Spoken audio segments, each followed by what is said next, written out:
ده ما هم اسکر نیستی؟ خود رات اورست. قله اورست و هم اسکر؟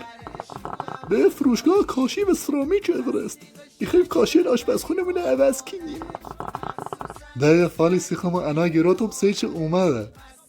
ای آفتاب خوب آن میزوشد اندرونم. یک ساعتم بگونز. چیه زنبور؟ یک ساعتم بگونزان در سایه عنایت. اوف قربون سایه عنایت. یه شیرین مثبت 18 از جلو امیرشیان خون به داموزی داره. ده والا به سر اداره و موت بیشتر دونه. ده فالی افسی از چربی بینم آخر بختش چه بود. بازم شروع شد.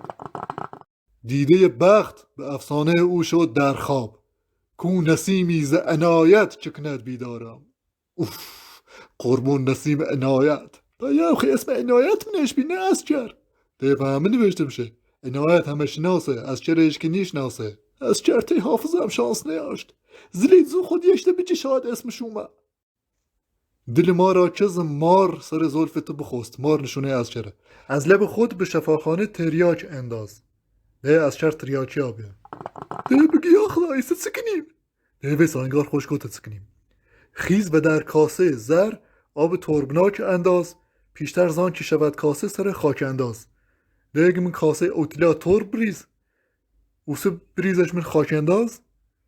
برش زی خالیش کن. دای تا برم اینو من ترب داریم. خاله بردی بینید سرهیش. به این شعر خوندن تو آبرو سیما نلشتیده. آقا بچه نمیبینید زن زیل توی خون هستم اینجوری میای داخل؟